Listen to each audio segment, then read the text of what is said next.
All right, turning to our southern border, as Washington, D.C. and the country is in a COVID hysteria, there is a real killer out there that no one seems to really be covering. Government data compiled by Families Against Fentanyl reporting that fentanyl is the #1 cause of deaths for Americans 18 to 45, with suicide in second to COVID-19 being third, and car accidents coming in fourth. Our next guest is calling out the fentanyl crisis pouring in across our southern border and killing people in his state. Joining us now to discuss, Republican Congressman from Tennessee, Chuck Fleischmann. Congressman, appreciate you being here. Serious topic here, and nobody's addressing it. Why? Well, it's very sad. It's all sadly part of this radical left-wing agenda that the Democrats have been driving for a long time. They not only have refused to acknowledge that the border is open and porous, their policies have supported this failed policy, and it's killing Americans. Yesterday, I was out in some of my rural counties in beautiful East Tennessee. Wonderful, God-fearing, American-loving citizens right here in my district telling me about the devastation, the sheer devastation and death in these counties due to illegal fentanyl, illegal heroin, methamphetamine just coming across the border, literally pouring across the border. This is a national disaster. It's a national disgrace. I call all people, Republicans, Democrats, independents at all levels, to combat this because it's killing Americans at a record pace. It's destroying communities. It's destroying lives. We've got to stop it. 100%. I mean, you had over 2,000 deaths just in Tennessee, 37,208 in the United States of fentanyl. Folks, this is an illegal drug that we have declared illegal. We have put enormous resources in combating, yet it's pouring across the border. My problem with this, Congressman, is the media narrative. The media narrative is very important on this because I would wager to say that if we took this as seriously as we took COVID and had wall-to-wall coverage with doctors and drug experts and things like that talking about this, lecturing people 18 to 45, which is the risk group right now on this, that how bad this is, do you think that would stop people from actually taking the drugs that this might be in? It would be part of the solution, but we've got to look at the entire situation. We went from a situation in the Trump administration where, of course, I have been the ranking member on Homeland Security Appropriations, been to the border with President Trump. He had cured this. Crossings were down. Morale was up with the officers. People knew that if they came into this country illegally, criminals, terrorists, they would be sent back. They would be captured.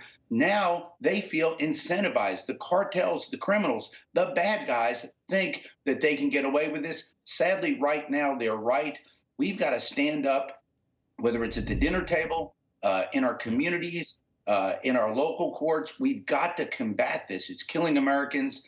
And we've got to wake up Joe Biden, if that's possible, and say, Mr. President, you've taken us in the wrong direction. You've incentivized illegal immigration. We've got to close our border. We've got to build the wall. And we've got to restore the immigration policies that are the laws of this land. I mean, sanctuary cities are wrong. They are illegal in the great state of Tennessee. They can't be there. We've got to, as Americans, come together and realize this is a crisis of major proportions. 100% agree with you, Congressman. I want to flip over to inflation, though. Another killer. It's killing the economy right before the holidays. Jen Psaki, listen to what she had to say about the supply chain crisis and inflation. As the New York Times said today, Christmas gifts are arriving on time this year. Good news, we've saved Christmas. And that is because President Biden recognized this challenge early, acted as an honest broker to bring key stakeholders together, and focused on addressing practical problems across the global supply chain. Congressman, aside from none of that actually being true whatsoever, the fact that she is saying that President Biden saved Christmas, is this just more Beltway out of touch to the rest of America? Unfortunately, it is.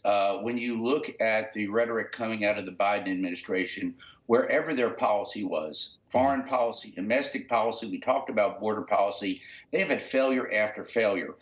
In fact, I'll say abject failure after abject failure. Why is that? Because they went into office and they basically said, whatever President Trump and his administration did, they went the other way. Well, so much of what President Trump and the previous administration did was excellent, was working for this country across the boards. International policy, domestic policy, we were in a good spot. Now we're in an awful spot.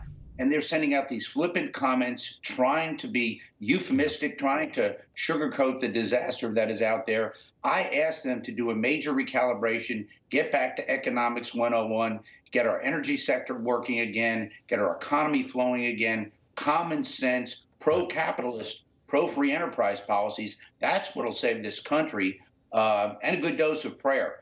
But having said that, I don't see that coming from this administration. They are just wandering, rudderless, and confused. Yeah, well, Congressman Fleischmann, we appreciate you joining us, sir. I feel like we could solve all the world's problems if you stuck around for the full 3 hours, but have a great Christmas, sir. Hey, I'm Rob Finnerty. Thanks for watching. If you enjoyed this video, please join the conversation in the comments below. Don't forget to subscribe, too. Hit the bell icon to be alerted to breaking news. And remember, there's a whole lot more on Newsmax TV, America's fastest growing cable news network. Newsmax TV, we're real news for real people.